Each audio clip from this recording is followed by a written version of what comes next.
Há, nesse momento, uma preocupação principalmente com as cidades do interior, que registraram a maioria dessas ocorrências. A maioria das ocorrências e principalmente de boca de urna, que é algo histórico que acontece no dia das eleições, que é coibido, obviamente, pela Justiça Eleitoral, mas que continua a acontecer.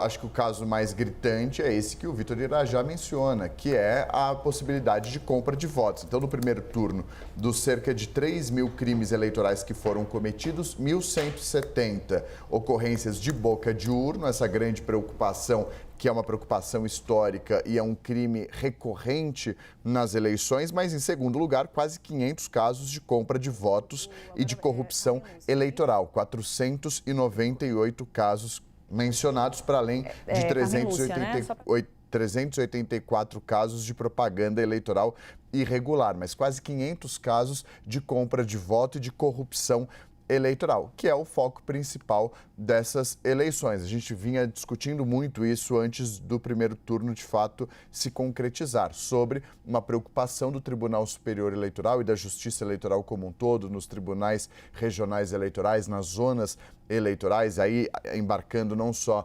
desembargadores, ministros, procuradores, mas promotores eleitorais. A grande preocupação era com a disseminação de notícias falsas por meio da inteligência artificial.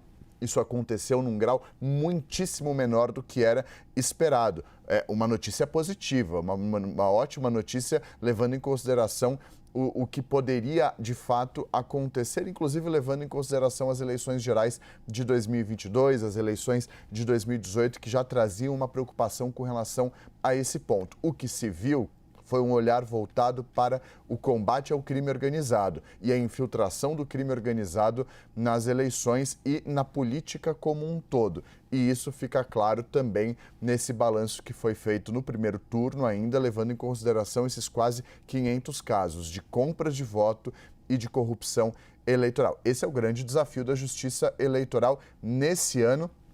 E se a gente jogar para frente, para as eleições de 2026, um avanço do crime organizado na política, nas eleições, ou seja, em diretórios partidários, numa aproximação com políticos e uma forma de o crime se instalar em partidos políticos, se aproveitando e financiando campanhas políticas, principalmente para lavagem de dinheiro. Esse é um dos grandes temores da Justiça Eleitoral e isso vem se mostrando nesse balanço que é feito pela Justiça Eleitoral, principalmente esse do primeiro turno. Então, de mais de 3 mil casos, 500 foram de compra de voto e de corrupção eleitoral. Então, os olhares da Justiça estão voltados também muito para essa infiltração do crime. Conversando com procuradores, com promotores eleitorais, com juízes que atuam na Justiça Eleitoral, eles dizem, sim, havia esse temor com relação à disseminação de notícias falsas. Historicamente, esse é um temor